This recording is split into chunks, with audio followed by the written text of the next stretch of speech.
the cyanide. Drink it now, you'll be inoculated for the next I would several so hours. not trust Penelope. I would not trust her. Ugh. What if it's her? What if she's the one that sent all these notes? I don't trust this woman. I know. Candles, it's dumb. I get it.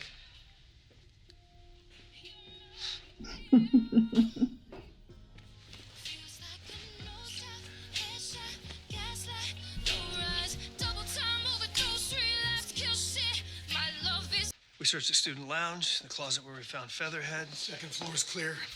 So's the cafeteria. And the library. I don't understand. The objective was simple. Return to school, find the chalices, finish the game. What aren't we seeing? Where's Penelope? Wait a minute, where's Penelope? The hell does it mean? It's a prank. And we've been played. Or it's just another iteration of the game. And what the gargoyle king wanted all along. To distract us and lure us away from Our kids. Mom? Hey, Dad. Josie, where are you? I'm rehearsing with Archie. What's going on? Archie, lock the doors. Do not let anybody in the house. It's locked. Frap, it's my dad. My mom's calling me too. Do you think he knows about the dealership? Mom? What's up, Dad? That's my dad. It's my mom. Hi, Mom. Hello? Jughead. Betty, where are you? It's my hateful mother. Why are you calling Night Hag? Cheryl, just do what I say. Keep your bow close. She's not picking up. Cheryl, you don't know where the Keller boy is, do you? Part of me thought this was never gonna happen. I'm glad it did. They better be okay. What the hell is this? Who are you guys? What are you doing? Say something! This has something to do with Moose's dad. He was around. Moose's dad was around, right? When the gargoyle thing happened with the Midnight Club. Moose came out. Now all this is happening. We're not playing your sick game, okay? I don't know. Don't drink it. Cheryl, good girl. Told ya. Call that shit. Scaring them. Right. Scaring them straight. You set out to abduct and terrorize your own kid. No one was closer than me and my best friend, Tommy Keller. Until I tried to kiss him. Marcus. When my parents found out about my inclinations, they sent me to the sisters to get help from my weakness of character. That's where I first met the king, and where I started playing griffins and gargoyles, which I later learned Tommy played too with his Midnight Club. The sisters cured me of impure thoughts. I became strong, as I have been all these years. But then I heard Tom and Sierra were getting married, just as my own son, Moose, told me he was seeing Tom's boy, who looks just like Tommy did. You wanted to destroy what you couldn't have. Man, the sisters did a number on you. King, if there even is an King, still Was Gladys here in their trailer? Jelly Belly? What? I'm sorry, I was such a jerk last time. No, it's all right, sweetheart. It's okay. We're always happy to see you, Gladys. Just wish you had called. Told us you were coming to visit. Visit? Me and JB. We're to stay a while. Should be playing with their feelings like that. As far as I know, the only reason she's there is because of the whole drug thing. I'm glad it was too late to cancel the cake. It's beautiful. I love you, Sierra. I love you, Tommy. Can't stay, Kev. I came to tell you that.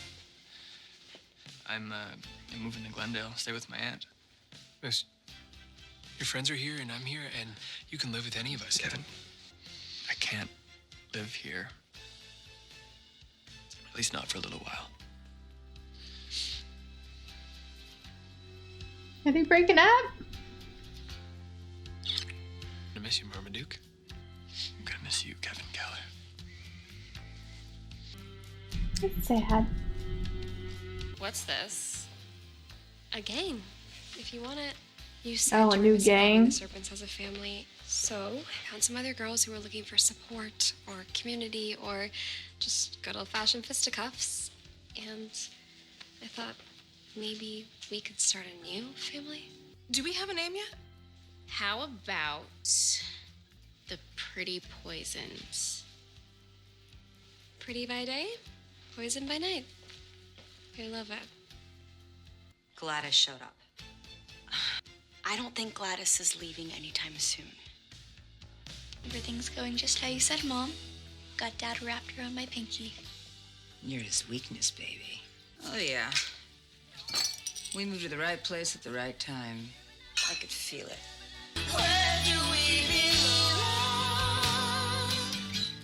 Don't do it. No, stay friends. Come on. Ugh. Don't do it. They're gonna do it.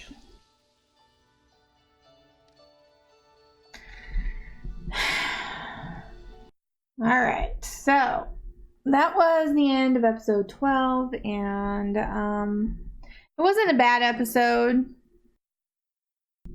It was, I don't know. So Tom and Sierra got married. And because they were getting married, they got this letter from the Gargoyle King, and it said that it wanted them to finish the game with the Midnight Club. So they gathered everybody around. Everybody got the same letters and all that stuff. So at first I thought maybe Penelope was planning something, like she wanted to kill some people because, you know, she's crazy and she'd killed people before. But, you know, I was going back and forth between that and it being something to do with Moose's dad. Because, you know, he was around at that time. I mean, I didn't know if he was like the Gargoyle King. I didn't think so. Because I still think Hiram is something to do with it. But, it was just the coincidence between Moose coming out to his dad. And I think he already suspected anyway. And then the letters coming out after he found out, after Moose came out and all that stuff. It just like was too much of a coincidence, not have anything to do with his dad.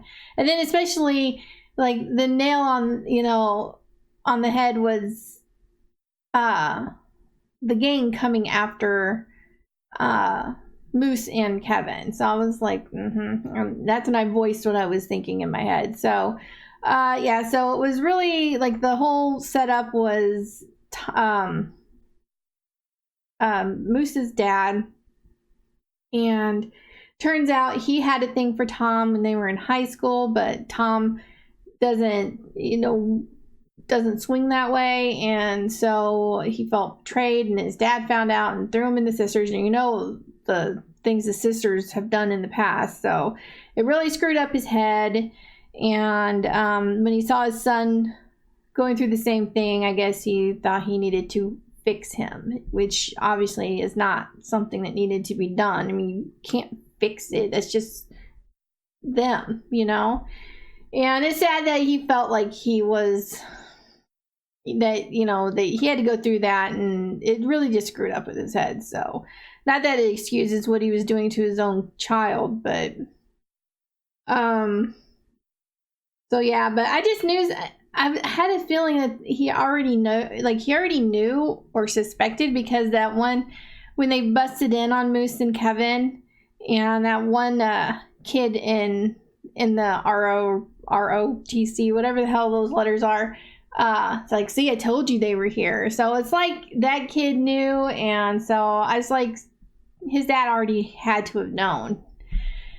So, but it turns out the reason he didn't say yes to going to the reception for Tom and Sierra was because of Moose and Kevin, which might still played a part in it, but it was more so that he was upset and jealous that Tom was going to be happy with Sierra and he couldn't have Tom. You know, even even if he had never been sent to the sisters, and all that stuff hadn't happened to him, he still wouldn't have had Tom, because Tom likes girls and he liked boys. So, like, I think regardless of whether he went to the sisters or not, I think it's, you know, it didn't really matter in the end, because he still wouldn't have had Tom, and he still might have tried to do something to screw up their relationship, or maybe not. Maybe he would have been more adjusted to the fact that, you know, his best friend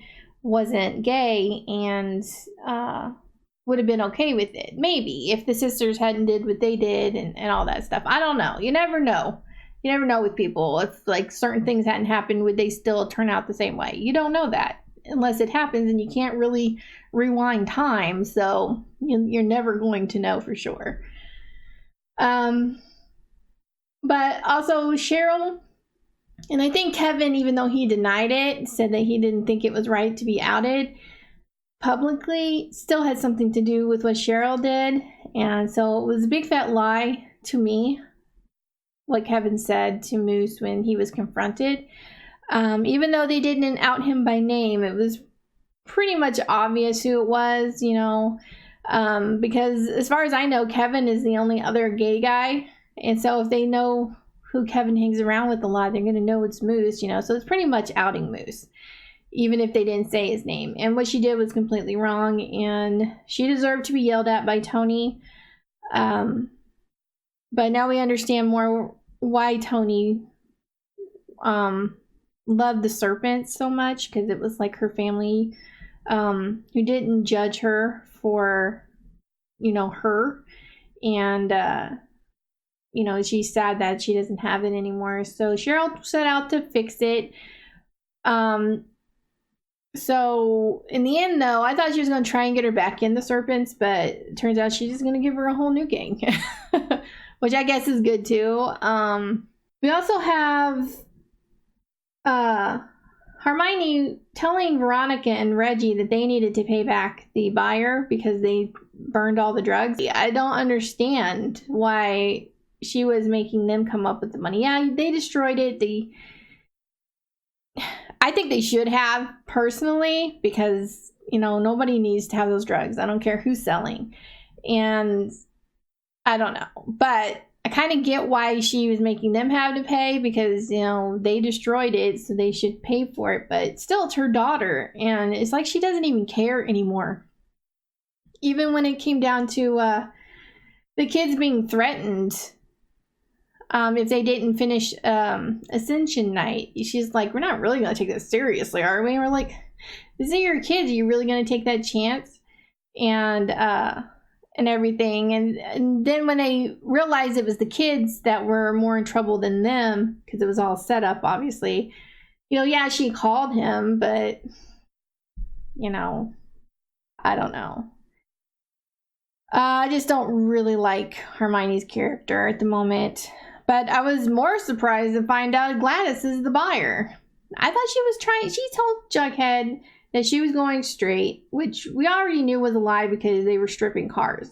Okay, but to buy a drug empire, seriously? And them being back, I knew had nothing to do with being with FP and Jughead. It's like, it's all about the drugs, but what's their long-term plan? And Jellybean's in on it? And it's just really sad that they're using Jughead and FP, mostly FP, it sounds like, you know, she's like, I got him wrapped around my finger, and I'm like, what the hell? I don't like it. I don't like whatever their plan is. I don't like it. I think that, Archie and Josie, what the hell? Can Archie not be single? Like, yeah, okay, he was alone for months. Okay, we didn't see that. Okay, whatever. But he came back and he just broke up with Veronica. And now he's already hooking up with another girl. Why? Why can't he just be single? Just be single for a while, okay? I don't get it. And Josie, she's fine. You know, she hasn't really been doing relationships because, you know, she putting stuff on the, you know, on the back burner because she was trying to get her career going and everything. So it whatever with her. I don't mind that she wants to be with somebody. I just don't know why she shouldn't be with Sweet Pea. He obviously cares about her. So I don't know. I don't like it right now. Maybe if this is a thing that's going to last a while, maybe I'll grow to be okay with it, but I don't know. Right now I don't really like them together. So, but I think that's about it as far as this episode. I can't really think of anything else that happened. So yeah, anyway, this episode was okay. I hope you guys enjoyed my reaction. If you did, please give this video a like. If you have any suggestions on anything you'd like me to react to, please leave that down below. And I will see you guys in the next one. Bye.